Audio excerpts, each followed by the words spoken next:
నమస్తే, welcome to ASP9 morning news with Srinivas. ఈరోజు వివిధ దినపత్రికల్లో వచ్చినటువంటి వార్తలు చూద్దాం. మనం ముందు ఈనాడు పేపర్లో వచ్చిన వార్తలు చూద్దాం. ఆక్రమణలపై ఉక్కుపాదం, ఇందుకు తగ్గట్టుగా హైడ్రాకు రూపకల్పన చేయండి. ప్రభుత్వ ఆస్తులు, చెరువులు, నాలాల పరిరక్షణ కీలకం. పరిధి 2000 చదరపు కిలోమీటర్లు ఉండాలి. అసెంబ్లీ సమావేశాల నాటికి ముసాయిదా సిద్ధం కావాలి.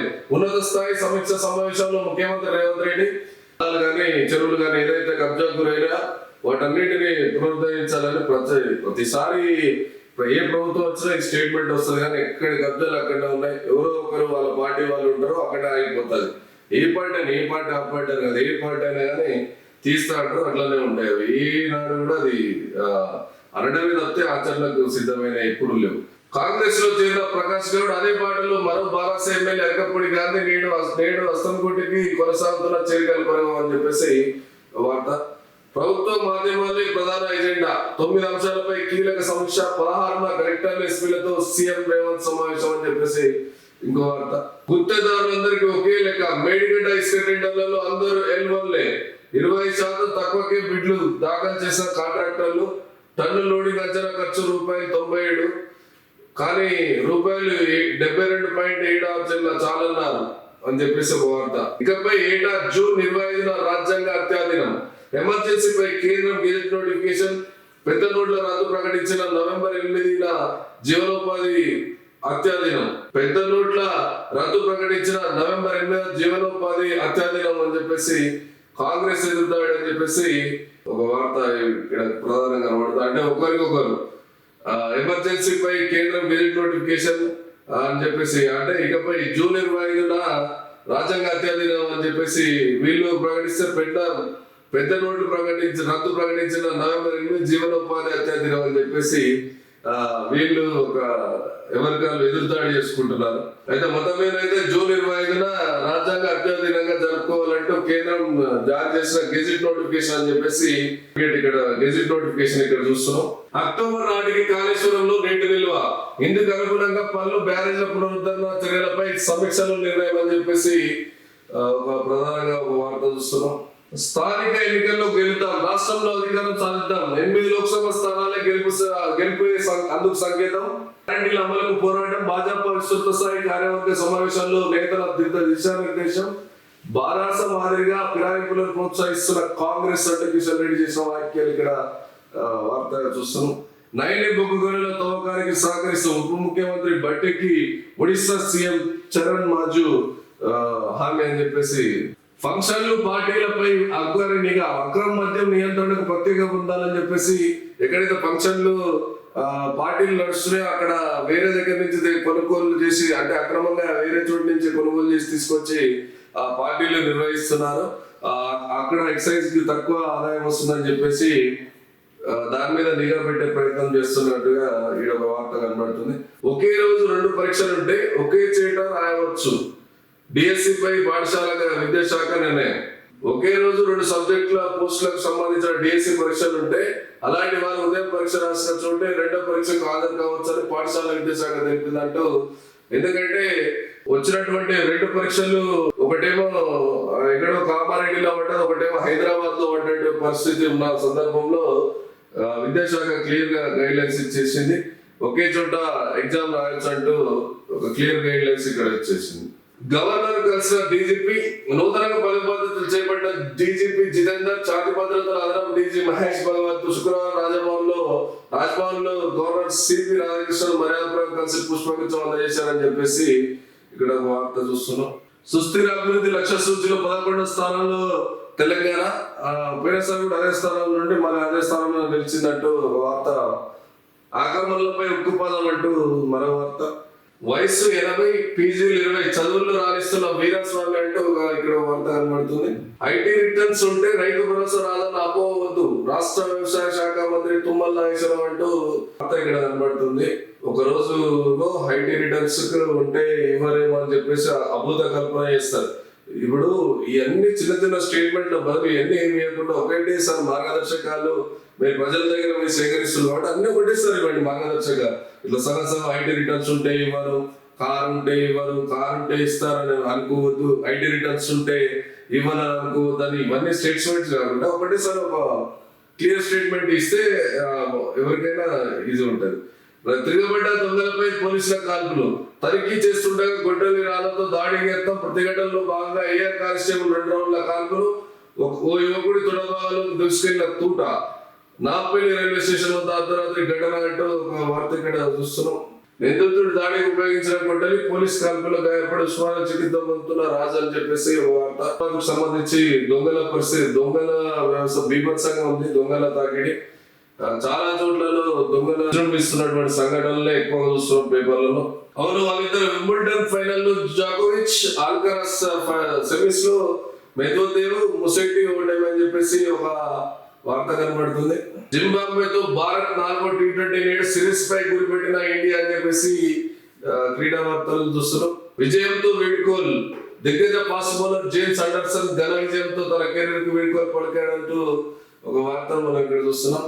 మరో 13 రోజుల్లో పారా ఒలింపిక్స్ అని చెప్పేసి గురుకులాల్లో సమస్యలపై విద్యార్థులు నేరుగా మాట్లాడవచ్చు. పాఠశాలల్లో ప్రత్యేకంగా ఫోన్ ఏర్పాటుకు చర్యలు, మహిళా శక్తి పథకం కింద SHGలకు కాంట్రాక్టులు, ఎస్సీ గురుకుల సొసైటీ కార్యదర్శి ఆలుగు వర్షిని అని చెప్పేసి ఇక్కడ వార్త, ప్రధాన వార్త చూస్తున్నాం. కార్తీ సర్దార్ సినిమా అంటూ వీరి సినిమా పేరేమే అని చెప్పేసి ఈ మధ్యలో అందరూ పెద్ద హీరోల సినిమాలు స్టార్ట్ కాబోతున్నాయి అంటూ ఒక వార్త ఇక్కడ కనబడుతుంది.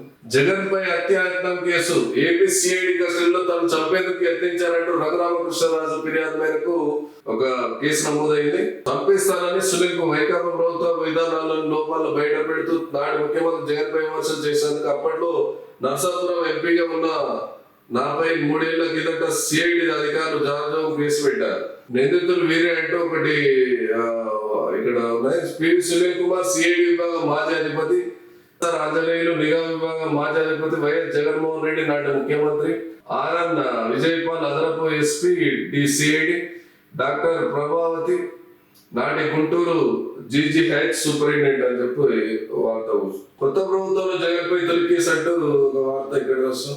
ఓయూలో బ్యాక్ లాగ్ ఉన్న వారికి 1 time chance, post graduation PG backlogs clear చేసుకోవడానికి ఉస్మానియా యూనివర్సిటీ 1 టైం ఛాన్స్ అవకాశం ఇచ్చింది అని చెప్పేసి ఒక వార్త చూస్తున్నాం. నమస్తే తెలంగాణలోని వార్త చూద్దాం. ఎన్నికల కలకలం, మరో 4 గురుకుల విద్యార్థుల ఖర్చున మూషికాలు, రామాయణపేట ఘటన మరోముగా నర్సాపూర్ రిపీట్, గుడ్డు చప్పుడు కాకుండా చికిత్స చేయించిన గురుకుల సిబ్బంది అని చెప్పేసి ఈ ఎన్నికల దాడి విపరీతంగా అవుతుంది. నిన్న మొన్న రోజు పేపర్లలో ఘటనలు వస్తూనే ఉన్నాయి. దీని మీద అధికారులు అప్రమత్తం కావాలి. గురుకుల అధికారులు ఖచ్చితంగా దాని మీద యాక్షన్ తీసుకోవాలి. నేతన్న ఆత్మహత్య, రైతన్నల బలవన్మరణాలంటూ ఇక్కడ 3 నేతన్న 2 రైతులు ఆత్మహత్య చేసుకున్నటువంటి ప్రధాన వార్త ఇక్కడ కనబడుతుంది.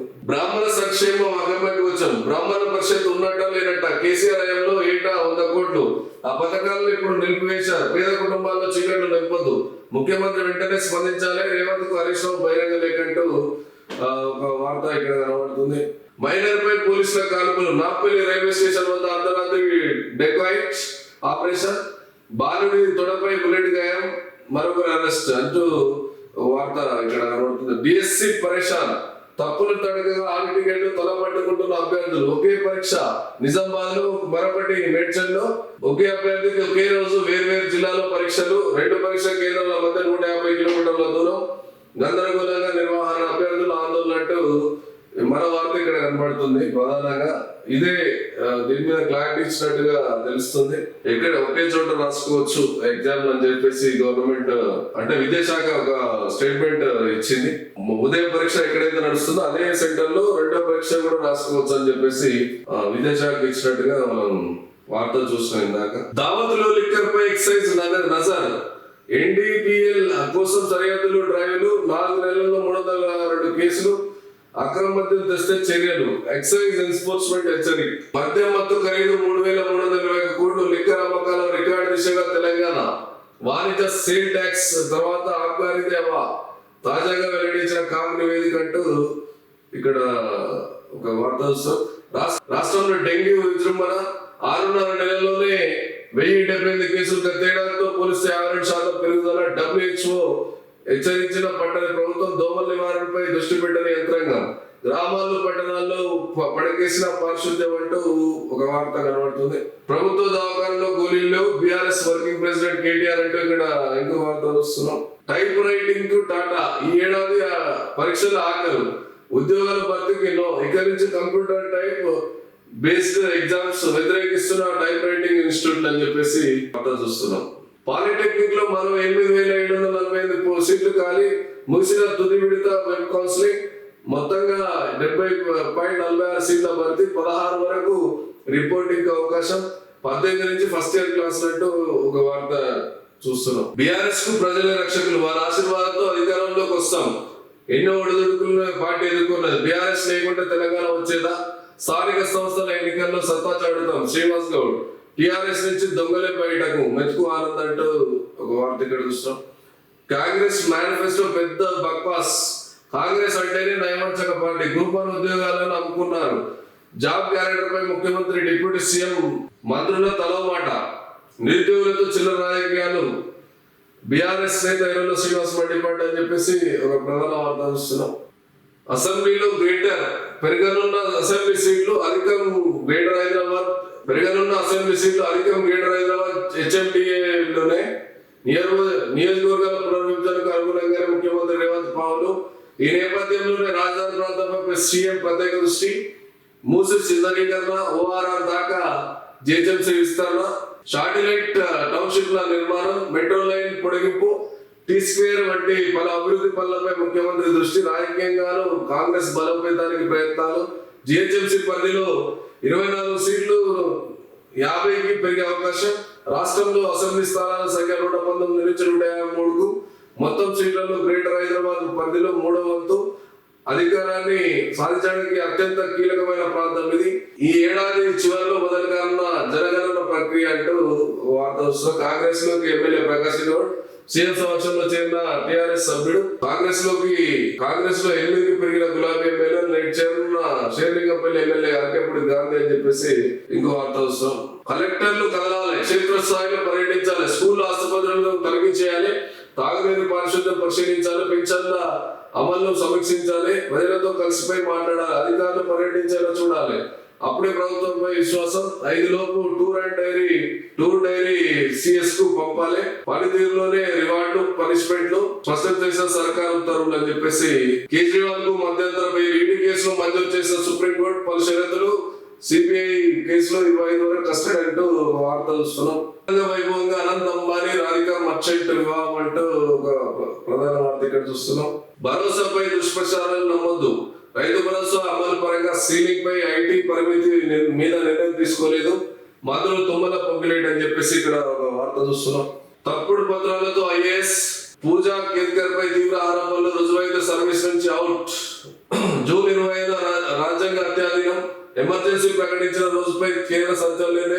చీకటి రోజులకు నిరసనగానే అంటూ అమిత్ షా వ్యాఖ్య ఒకటి వార్త చూస్తున్నాం. మహారాష్ట్ర ఎమ్మెల్సీ ఎన్నికల్లో మహాయుతి ఘన విజయం. పోటీ చేసిన 9 స్థానాల్లోనూ గెలుపంటూ ఒక వార్త ఇక్కడ చూస్తున్నాం. మధ్యాహ్న భోజనం తిని 18 మంది విద్యార్థులకు వాంతులు. మరో పాఠశాలలో అన్నంలో పురుగులు. రంగారెడ్డి, నిజామాబాద్ జిల్లాలో గడ్డలు అంటూ వార్త చూస్తున్నాం. దీని మీద ఖచ్చితంగా అధికారులు యాక్షన్ తీసుకోవాలి.